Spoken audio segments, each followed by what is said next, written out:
Fala, gurizada medonha! Crítica gratuita no ar, Marcos, voltando para falar de uma produção original Netflix, filme. Calma, antes que tu se desespere novamente, Marcos, é só bomba, é um em cada 100 que prestam. Calma, esse aqui vai estar na mesma tocada lá daquele Lost Girls que eu falei. É um filme de nicho, não tem grandes pretensões, assim, eu pelo menos não vejo ele concorrendo a grandes prêmios. Acho que tem outros filmes aí que podem pipocar. Ele aqui, pra mim, pelo menos, ele tem uma abordagem muito mais poética e homenagem a uma pessoa do que, de fato, um filme estruturado, com uma história mega elaborada. Estou falando de Sérgio, filme dirigido, e vou começar falando do diretor, que é importante fazer esse link. O Greg Baker, ele já havia feito um documentário sobre o Sérgio, que é o maior, talvez, diplomata brasileiro, o mais conhecido, pelo menos, e um dos mais relevantes por tudo o que ele fez. Gostem dele ou não, o cara foi altamente influente na sua época. Tanto é que ele foi escolhido, infelizmente, para uma missão quase que suicida lá em Bagdá. Não quero entregar muito mais spoilers do que já falei aqui.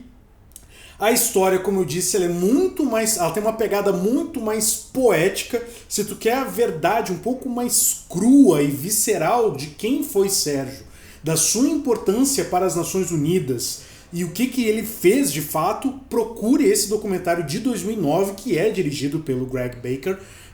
Inclusive concorreu a vários prêmios. O Greg Baker é um ótimo diretor de documentários. Ele foi ganhador do Grammy, salvo engano, sobre a perseguição ao Bin Laden em Manhunt, que é bem interessante. Ele tem uma pegada muito, digamos assim, ele não tem muito filtro, então ele é bem ríspido na maneira como ele faz os seus documentários.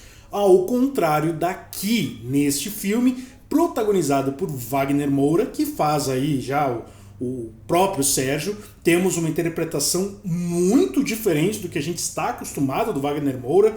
O sorriso fácil e encantador, o olhar um tanto quanto melodioso e a sua forma de se portar muito mais amigável. Afinal de contas, ele interpreta um diplomata, não mais o chefe do BOP que quer matar todo mundo, né? Então, assim, ele se adequou muito bem. É surpreendente o quão magro ele está também, isso me chamou um pouco a atenção. E ele contracena com a sensacional, eu sou fã dessa menina, a Ana de Armas, ela faz a Carolina, Ana de Armas cubana. Me apaixonei por ela em Knives Out, aquele filme que a gente fez a review em dezembro do ano passado. Filmaço, se tu ainda não assistiu, se tiver oportunidade, assista, sensacional. Fãs de Agatha Christie vão pirar em cima desse filme. E aqui ela faz a encantadora Carolina, tão encantadora que forma aí o par romântico com o Sérgio. É um filme poético, é um filme de romance, ponto. Tem um aspecto de guerra? Tem, mas é mas desnecessariamente ultra raso. Aqui o Greg Baker quer mostrar o lado mais humano. Algumas pessoas diziam que o Sérgio seria um cara um tanto quanto robótico pela sua digamos assim, profissionalização absoluta em tentar resolver os problemas e deixava a sua vida pessoal muito de escanteio, muito de lado. Isso é retratado numa cena bem rasa ali envolvendo os filhos dele, é bem...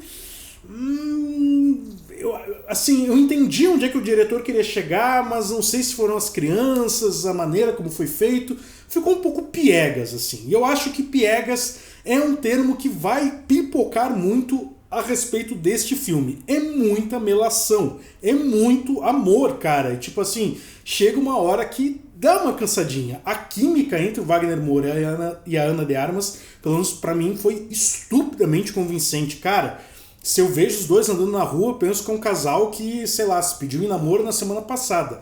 É muito fogoso, é muito verdadeiro o que eles transmitem, mas eu acho que há um certo nível de exagero. É muita volta que se dá em torno deste romance para se contar neste filme que tem quase 2 horas de duração. Então, assim, é muito tempo para tu ter uma enrolação de uma história de amor. Acho que poderia ter ali articulado um pouco melhor. Um exemplo que eu vou dar, e aí me inspiro na própria Netflix, o Dois Papas. O Dois Papas é basicamente os dois papas o tempo todo juntos.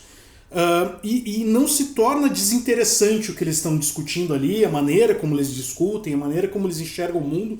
É, inclusive, recompensador assistir os dois papas. Tu vê como era uma visão da Igreja Católica do mundo e uma nova visão da Igreja Católica do mundo, concorde ou não, mas é interessante o embate, é interessante a discussão, é interessante o quanto que eles crescem juntos durante o filme.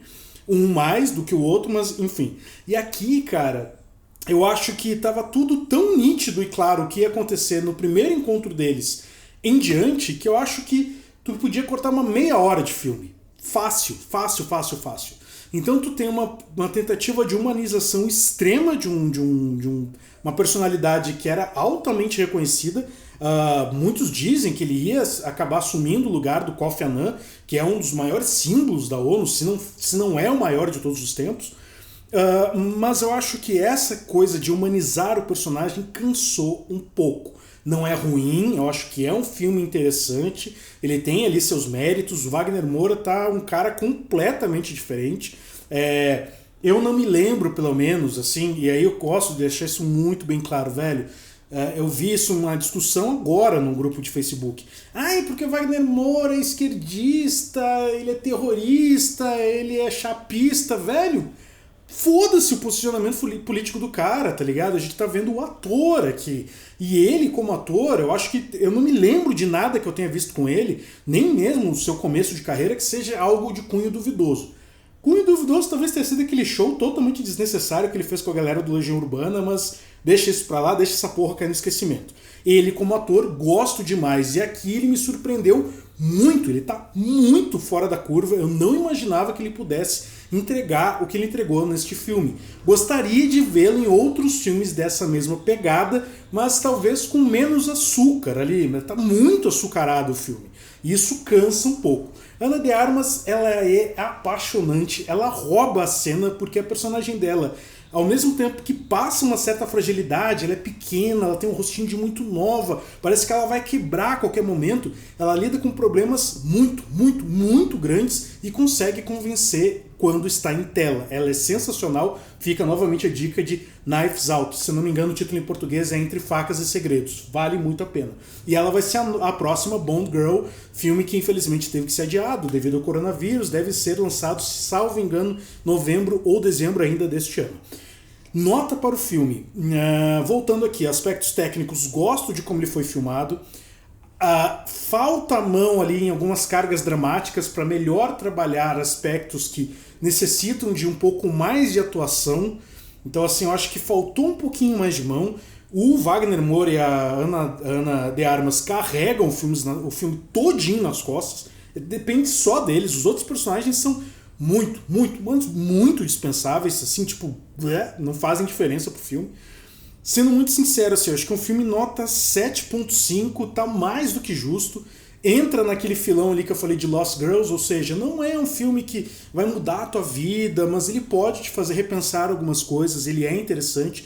Acho que é uma boa estratégia aí da Netflix pegar diretores interessantes, como é o caso deste aqui, como foi o caso da diretora do Lost Girls, que são diretores premiados por documentários, e dá para eles a chance de fazer um longa normal, vamos botar dessa forma, com um elenco interessante. Muita gente vai achar que, mas Wagner Moura, quem é Wagner Moura lá fora? O cara é hypado pra caralho pelo seu trabalho em Narcos. Tropa de Elite, tanto 1 quanto 2, foi sucesso nos Estados Unidos, então assim, ele não é qualquer um, não é porque tu não tá ouvindo falar do cara o tempo todo que ele não é um puta de um ator, e como eu já disse, os trabalhos dele, tirando aquela coisa horrenda que ele fez com Legião Urbana, a carreira dele como ator é muito boa, vale muito a pena, até fica aí uma dica, vou falar pra Niso pra gente gravar um especial Wagner Moura, o cara é foda, ele é ali junto com o Selton Mello e com o Matheus Nastergalli, sempre falo errado o nome dele, pra mim ele é uma trinca imbatível do cinema nacional, amo demais estes três. Então é isso, gurizada medonha, fica a dica, se tu tá precisando de açúcar na tua vida, tu não é diabético, assiste o filme com um copão de vinho que vai ser sucesso. Agora, se tá meio amargurado, tu quer ver sangue, desgraça, bomba, explosão, velho, vai ver Esquadrão 6, vai ver, sei lá, Transformers, porque não é essa linha do filme. Ele não é um filme tão gostoso de assistir, porque ele realmente é muito meloso, isso me cansou só um pouquinho. Não tô tão amargo assim, foi só um pouquinho. Podia dar uma nota menor, mas com as atuações ali do Wagner Moura e da Ana de Armas, me ganharam, conquistaram. 7.5 tá mais do que bom, vale a pena assistir. É isso, então fiquem ligados. Muitas lives acontecendo lá no nosso canal no Instagram. O Anísio tá falando com uma galera. Eu devo começar a fazer umas lives essa semana, aproveitar que tem feriado, vou estar um pouco mais descansado, tá foda, 12 horas por dia, a relação tá fodida. Mas é isso, gurizada medonha, não saiam de casa, gurizada, por favor, eu sei que é chato lembrar isso. Fica em casa, lave as mãos, deixa o álcool em gel para situações em que tu não possa lavar tuas mãos. Fica em casa, vai ver uma live, vai jogar um jogo, vai gravar um vídeo, começa teu próprio canal. Se precisar de ajuda, precisar de uma dica, entre em contato com a gente, que tanto eu quanto o Anísio vamos te dar algumas dicas, tá? Beleza? É isso então, beijo, abraço, tchau e fui! Valeu, falou!